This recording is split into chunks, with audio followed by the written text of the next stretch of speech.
Бүгін бізде қандай сабақ? Қазақстан тарихы. Қазақстан тарихынан үйге не тапсырма берілді? Кім айтады? Үйге Қазақ КСР ғылым академиясы КСР-ның ірі ғалым орталығына қосымша ақпарат жинау. Қосымша мәлімет жинау. Орнымыздан тұрып жауап береміз, қандай сұрақ қойылса да. Жақсы, ондай болса қосымша мәліметті кім оқиды? Жақсы, бақыл. Қазақстанның ғылым академиясы құрылуындағы Қаныш Сәтпаевтың рөлі туралы мәлімет жинап келдім.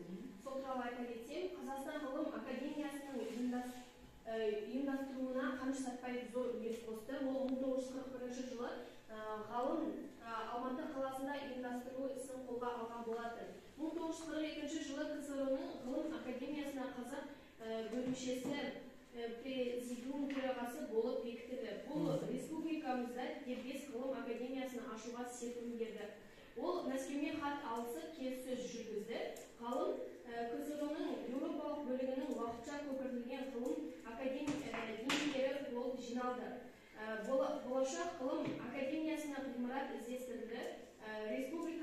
Республикасының көрнекті ғалымдарының әлеуметтік тұрмыстық мәселелерін жақсартуға көмектесті. Өзі жанашырлық танытып, көптеген жас ғалымдарды кандидаттық және докторлық диссертациялар қорғауға шақырды. Жақсы. Яғни біз сонда ғылым мен білімнің дамуындағы жоғары оқу орны ғылым академиясы КСР оның ішіндегі жаңағы ғылыми орталықтары туралы, оның ішінде бақболжалары дайындалып берген екен. Кім туралы? Қаныш Сәтпаев. Қаныш Сәтпаев сонда не екен? Қазақстанның ғылым академиясының құрылуының тұңғыш президенті екен. Жақсы балалар, үй тапсырмасына дайын болса, енді біз сабағымызды бастаймыз. Бүгінгі сабағымыздың тақырыбы Қазақстан Республикасы білім және ғылымы дамуының мәселелері мен болашағы. Бүгінгі сабағымыздың мақсаты Қазақстан Республикасының стратегиялары мен бағдарламаларын зерттеу негізінде білім және ғылым жүйесін жаңартудың алғышарттары мен маңызын талдау. Яғни біз бұнда нені түсініп, нені білуіміз керек. Яғни бұнда, мысалы үшін Қазақстан Республикасының жоғары білім жүйесінің бетбұрыстарын бірнеше кезеңдермен қарастыруға болады екен. Соның ішінде бірінші кезең жоғары білім жүйесінің заңдық, нормативтік, құқықтық базасының қалыптасуы. Яғни 1991-94 жылдар аралық бұл бірінші кезеңді жатқызамыз. Ал екінші кезең жоғары білім жүйесінің модернизациялау, оның мазмұнын жаңарту 1995 және 98 жылдар. Ал үшінші кезең білім беру жүйесін қаржыландыруды орталықсыздандыру, білім беру мекемелерінің академиялық еркіндігін кеңейту, яғни 1990-2000 жылдар аралығы бұл үшінші кезең. Ал төртінші кезең стратегиялық дамыту 2001 жылдан бастау алған, яғни қазіргі кезеңге дейін. Енді тәуелсіздік жылдары осындай жағдайда инновациялық лицейлер 1992 жылдан бастап ашыла бастапты. 2009 жылдан бастап 20 Назарбаев зияткер мектебінде тек дарынды балалар тәрбиеленіп келген екен. Қазір дарын желісі бойынша жалпы оқушы саны 61 мыңға тең 121 мектеп жұмыс істейді. Министрліктің мәліметіне сүйенсек, мектеп білімнің инфрақұрылымы біршама жақсарған. Осы уақытқа дейін 356 жаңа мектеп салынды. Қазір 7160 мектеп. Яғни 2,7 миллион оқушы білім алып және тәрбиеленіп келеді екен.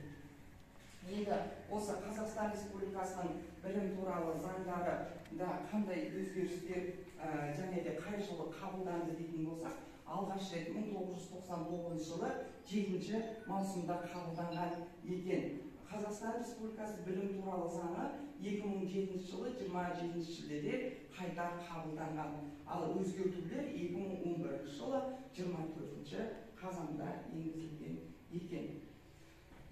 Сонымен қатар Қазақстан Республикасының білім беруді дамытудың 2011-2020 жылғы арналған мемлекеттік бағдарламасы Қазақстан Республикасы президентінің 2010 жылғы 7 желтоқсандағы 1118 жарлығымен бекітілген екен. Яғни бұл Қазақстан Республикасының білім туралы дамытуудағы заңдары. Енді сонымен қатар қазір оқулығымызды ашып қарасақ, оқулығымызда яғни әрбір тақырыптарға берілген, иә, соның ішінде мектепке дейінгі білім беруді дамытудың негізгі жетістіктері мен кемшіліктері, сонымен қатар жалпы орта білім беретін мектептердің жетістіктері, сонымен қатар Назарбаев зияткерлік мектебі, яғни қай жерлерде ашылды, қалай мектептер қалай жұмыс жасалады, олардың жетістіктері туралы бізде осы сабақта жалпы қамтылған. Соны да мәліметтер қоса кететін болсақ, мектепке дейінгі деп отырғанымыз ол қандай балабақша, яғни мектепке дейінгі білім беруді дамытудың негізгі жетістіктері мен кемшіліктеріне келетін болсақ, соның ішінде 1991 жылы 8,74 мекеме ұйымдар саны болса, 1999 жылы 1,15 мыңға дейін азайған екен. Ал 2010 жылы жетістігіне келетін болсақ, 2010 жылы барлық мектеп жасына дейінгі бүлдіршіндерді балабақшамен қамтамасыз ету үшін балапан бағдарламасы енгізілген екен, қабылданған екен. 2025 жылға дейін 3-6 жастағы балаларды мектепке дейінгі білімменен 100% қамту тапсырыс берілген екен. Сонымен қатар жаңағы жалпы орта білім беретін дегеніміз, ол біздің қазіргі оқып жатқан кезімізде, оның жетістіктеріне келетін болсақ, 2003-2004 жылдары ең оқу жылы ең алғаш ұлттық бірыңғай тестілеу енгізілген екен. Енді соған өзгертулер 2018 жылы ұбт-ға жаңадан өзгерістер енгізілген екен. Тағы да бір жетістігіне келетін болсақ, 2025 жылға дейін бүткіл жаңағы 3 ауысымдық мектептер жойылып, оның орнына жаңағы толық жаңағыдай 3 ауысымды емес, оған ауылдық жерлерде интернаттар салыну көзделген екен. Сонда 3 ауысымдық мектептер жойылады деген сөз екен. Ол 2025 жылға дейінгі жоспар. Сонымен қатар балалар болашақ бағдарламасын айтып кетуге болады. Болашақ бағдарламасы дегеніміз не ол? Стипендия, яғни ол дегеніміз халықаралық оқу, ол жерде жаңағы сол жердің оқуымен қамтамасыз етілуі, ол да біздің болашақ бағдарламасы. Болашақ халықаралық стипендиясы 1993 жылғы 5 қарашада Қазақстан Республикасының президенті Нұрсұлтан Назарбаевтың қаулысыменен бекітілген екен. Оның басты мақсаты Қазақстан Республикасының тәуелсіздігі қарсаңында одан әрі реформалар жүргізу, ел экономикасының басым секторлары үшін жоғары білікті кадрлар мен мамандар даярлау екен болашақ бағдарламасы. Жақсы балалар, олай болатын болса, біз енді осы жаңа тақырыптар бойынша біраз мәліметтерді білсек, енді тапсырманы орындайық, тапсырмалар осы тақырып бойынша. Яғни онда свод әдісі бойынша жұмыс жасаймыз. 2011-2020 жылдарға арналған мемлекеттік бағдарлама, яғни свод әдісі. Бұны бұрында біз қолданып жүргенбіз. Бұнда свод әдісінде күшті жақтары, әлсіз жақтары, мүмкіндіктер, қауіп, қатер бар жақтары. Енді бұнда бір топ бойынша жасаймыз, яғни бірінші топ, екінші топ. Бірінші топта күшті жақтары және әлсіз жақтарын жазамыз. Екінші топ мүмкіндіктер, сосын кейін қауіп, қатер жағын жазамыз. Топ бойынша бірігіп ақылдасамыз, соны жазамыз. Соның ішінде мысалы үшін үшеуін қауіп, жаңағы үшеуін қауіпті жағын жазамыз, үшеуін қауіпсіз жағын жазамыз. Сіздерде де солай үшеуін бірігіп, жаңағы біреуін, екеуін бірігіп қауіпсіз қатер жағын жаза беріңіз. Күшті жақтары, әлсіз жақтары, күшті жақтарын бір жазамын, осындай әлсіз жақтары да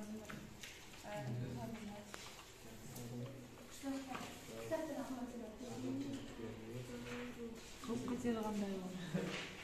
Білім беруін жеткілікті жақтарын қаржыландыру керек. Қазақстанның білімнің бәсекеге қабілеттілігін арттыру. Қандай мүмкіндік?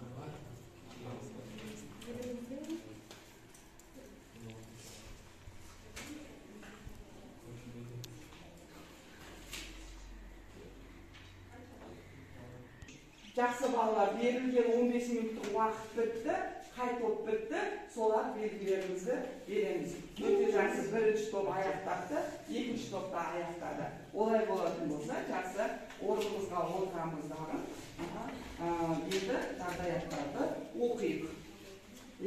Бірінші топ күшті жақтары. Күшті жақтары білімді дамытудың нақты айқындалған басым бағыттары, мектепке дейінгі және орта білім объектілері желісінің молаюы, білім берудің әрбір деңгейі бойынша ұлттық және республикалық орталықтардың болуы, қазақстандық білім беру құрылымының білім берудің халықаралық стандарты жетекшісімен сәйкестігі, техникалық және кәсіптік білімді қайта құрылымдау, ұлттық білім беру сапасын бағалау жүйесінің қызмет етуі, TMS 2007 халықаралық зерттеуіндегі жоғары көрсеткіштер, Еуропалық білім беру кеңістігін құру. Тамаша, өте жақсы. Әлсіз жақтарымызда білім беруде қаржыландырудың жеткіліксіздігі, жоғары білікті педагог кадрлардың тапшылығы, және де балалардың құқықтарын қорғау мамандар санының жеткіліксіздігі, білім беру ақпараттандырудың нашар дамуы, білім беру статистикалық халықаралық стандарттарға сәйкес емес және білім алушылар үшін қолжетімсіз болуы, жалпы орта және жоғары білім мазмұнының бірігуінің жоқтығы, және колледждер мен жоғары оқу орындарын бітірушілердің біліктілігіне білім беру жүйесінің ұсынысы мен жұмыс берушілердің сұранысында арасындағы теңдіктің жоқтығы, яғни еңбек шартының жоқтығы, және де жоғары білім мен ғылымның ықпалдасуының жоқтығы жатады. Өте жақсы. Тамаша, өте жақсы жалғаған. Екінші топ мүмкіндіктер. Қазақстандық білімнің бәсекеге қабілеттілігін арттыру, адами капиталдың саласын арттыру, балалардың өмір сапасын әлеуметтік құқықтық кепілдіктерін қамтамасыз ету, еңбек ресурстарын пайдалану тиімділігін арттыру, ұлттық экономиканы тұрақтандыру, халықаралық ұйымдар мен жұмыс берушілер тарапынан білімді инвестициялық қолдау, баланың жетістіктері туралы қашықтықтан ақпараттық хабарландыру арқылы ата-ана білім беру ұйымы бала байланысын жүзеге асыру. Жақсы. Қауіп-қатерлері білім берудің жеткіліксіз қаржыландыруына байланысты алға қойылған мақсаттар мен міндеттерге қол жеткізбеу, электрондық оқыту жүйесін қолданудағы пайдаланушылардың төмен уәждемесі, білім беру ұйымдарының пайдалануға беру мерзімдерін бұзылуы, апаттық деп танылған мектептер санының ұлғаю, мүмкіндігі шектеулі балалардың және мүгедек балалардың көбеюі, еңбек нарығында мамандарға деген болжамның ұлттығы. Өте жақсы. Жақсы балалар, свод тапсырмасын өте жақсы орындаған екенсіздер. Енді қазір бірінші топ, екінші топты, екінші топ, бірінші топты бағалайды, яғни 3 бұрыс әдісімен бағалаймыз. Бірінші топ, екінші топты бағалаймыз, яғни 2 жұлдыз бір тілек айтамыз. Жақсы дейді. Екінші топтың жұмысы өте жақсы жазылған, барлық ақпараттарды қамтуға тырысқан, және де өз ойларын жүйелі және нақты жеткізіп тұр. Алайда қауіп-қатерлі жағы болғандықтан оған мысал келтіре отырып жасауға болатын еді. Яғни алдағы уақытта мысал келтіре отырып, өз ойларын қоса отырып, және де статистикалық мәліметтерді пайдаланса жақсы болар еді. Өте жақсы бағалауым, өте жақсы керемет. Енді екінші топ, бірінші топты бағалаймыз. Бірінші топтың жұмысы өте жақсы жазылған деп ойлаймын. Жаңа өздерінің оқып отырғандарына да байланысты. Және де өз ойларын жүйелі түрде нақты жауаппен бізге ойларын жеткізді. Және бір тілегім келесіге бұл жұмысты барлығын бірге орындағандықтан топпен бірге жұмысты бұдан да жақсырақ жасайсыңдар деген ойдамын. Жақсы, өте жақсы. Жақсы балалар, олай болатын болса, біздегі келесі тапсырма жағдаятпенен жұмыс, яғни қазір жағдаятты оқимыз, одан кейін сол жағдаяттарға жауап жазамыз. Ол бізде жұптық жұмыс, жұбымызбенен орындаймыз. Кейбір статистикалық мәліметтер бойынша Қазақстанда 1991 жылы ғылыми зерттеулер шұғылданатындар саны 42 мың адам болса, 2014-2015 жылдары бұл көрсеткіш 19 мың адамға дейін төмендеді. Ал қазіргі статистикалық деректер Қазақстанда 8 мың ғылыммен шұғылданатын адам бар дейді. Оның мыңы жас буын өкілдері, дүние жүзінде әрбір 1000 адамның біреуі ғалым, ал Қазақстанда 2500-дің біреуі ғана ғалым. Бұл өте төмен көрсеткіш. Кейінгі жылдары Қазақстаннан дарынды жастардың шетелге кетуі белсенді қалыпты иеленіп отыр. Жағдаяттық жұмыс. Енді осындайды біз қалай жағдаяттан шығамыз? Қазір дәптерлеріне осы жағдаяттық жұмысты орындаймыз жүктелген. Яққан осындай жағдай болған кезде қалай шығамыз жағдаяттан? Жақсы балалар, жағдаятпен жұмысымыз аяқталатын болса, яғни бұнда бізде 5 минут уақыт берілді. Енді жұп-жұбымызбенен айтып өтеге. Кім қай жұптайын? Бірінші Анур айтабыз. Жағдаятпен жұмыста ғылымға ең көп қаражат бөлінетін Израиль 4,6%, Швецияда 4%, Жапония 3,4%, ақш 2,7%, Германия 2,5%, ал Ресейде 1,25% болса, Қазақстанда бар болғаны 0,2%, кей одан да аз бөлініп келеді. Аз бөлініп келеді, жақсы бүлдіршін.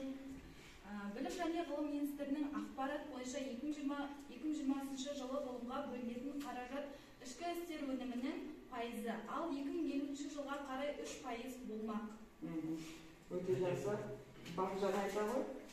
Бұл болашақтың жоспары. Онымен бірге қоғамға дендерленген сыбайлас жемқорлық деген ауру ғылымды да айналып өтеді. Сонымен қатар жалпы өте аз болғандықтан талантты жастар ғылым тартуға талаптандыруға яғни шамасы жоқ болды. Яғни бұнда жаңа сыбайлас жемқорлық деп отырсың, сонымен қатар жастардың жалақысы төмен болды деп отырсың. Өте жақсы айтылды. Келесі қай жұп орындайды? Агаке. Егер 2019 жылында қаржыландыру 43 миллион теңгені құраса, ал 2025 жылы сол 400 миллион теңгеге жетеді екен. Өте жақсы.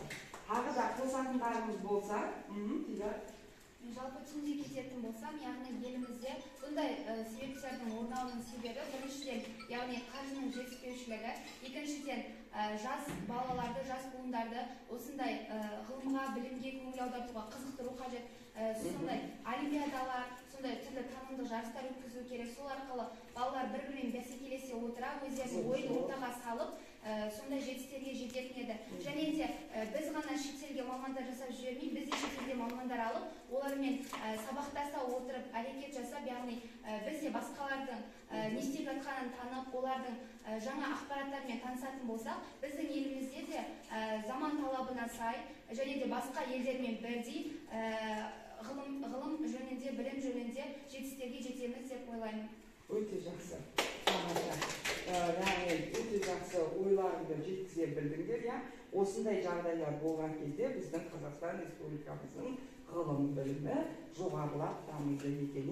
Жаңағы Дидардың айта кеткен өте дұрыс айтылып отыр.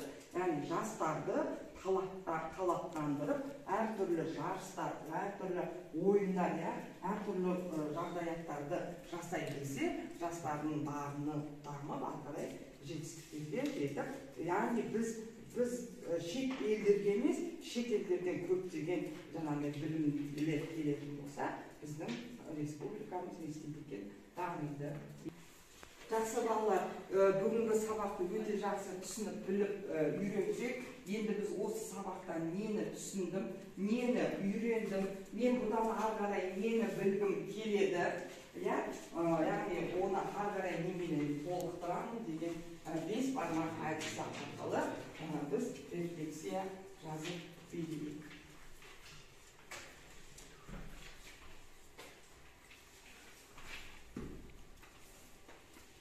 Яғни бірінші бармаққа не білдім, не үйрендім, екінші бармақ, үшінші нені толық түсінбедім, төртінші бармақ немен жұмысты жалғастыру қажет, бесінші сұрақ немен сұрақтарды толықтырамын. Яғни өз ойымдағы сұрақтарды қалай толықтырамын деген.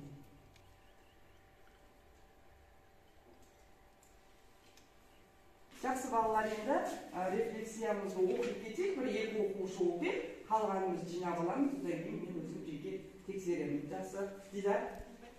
Рефлексия. Нені білдім? Мен елімізде жалпы білім мен ғылымға байланысты қандай жетістіктерге жеткенін білдім.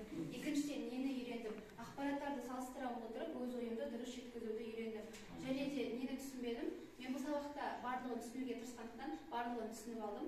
Және де сабақты немен жалғастыру қажет? Интернет және де басқа әлеуметтік желілер арқылы ақпараттарды алып, оларға қызығып, яғни басқа да ақпараттармен танысып, тереңірек түсінумен жалғастыруды дұрыс деп санаймын. Және де қандай сұрақтармен толықтырамын. Және әлемде қандай көрсеткіштер бар екенін, білімге, ғылымға байланысты қандай қызықты заңдар бар екенін, мысалы барлық мемлекеттерде бірдей жағдай жасалған ба, және де біздің мемлекетіміздің тағы да алдағы қойған жетістіктеріне қалай жететіндігі туралы жоспарлармен танысып білгім келеді. Жақсы, өте жақсы. Нені білдім? Жаңа мәліметтер, зияткерлік және Назарбаев мектептері туралы жаңа ақпараттарды білдім. Нені үйрендім? Топпен бірігіп толық жұмыс жасауды үйрендім. Нені толық түсінбедім? Негізінде сабақ өте керемет өтті. Барлығын толық түсіндім десем де болады. Немен жұмысты жалғастыру қажет? Әрқашанда ынтамен, бейіммен жұмыс жасау қажет екенін білдім. Немен сұрақтарды толықтырамын? Менің артық сұрақтарым жоқ. Жақсы, өте жақсы. Енді балалар, бізде үйге тапсырма, осы тақырып бойынша қосымша мәлімет. Яғни біз бұл тақырыпта нелерді қамтылмай кеттік, тағы да нелер айтылмай қалды. Сол туралы ойлана келе мәліметімізді келесі сабақта толықтырып келеміз. Сонымен қатар 8 тест тапсырмасын осы тақырыпқа 8 тестті орындаймыз. Көп нұсқасымен. Жақсы балалар, олай болатын болса, сабағымыз осымен аяқталды. Бүгінгі сабаққа өте жақсы қатысып, дайындалып келіпсіздер. Яғни бүгінгі сабаққа толығымен қатысуларына байланысты барлықтарына 10 балдық жүйе қоямын, сонымен 5-ден баға. Сабаққа қатысып, өте жақсы қатысқандарына рахмет. Сабақ аяқталды. Сау болыңдар. Сау болыңыздар.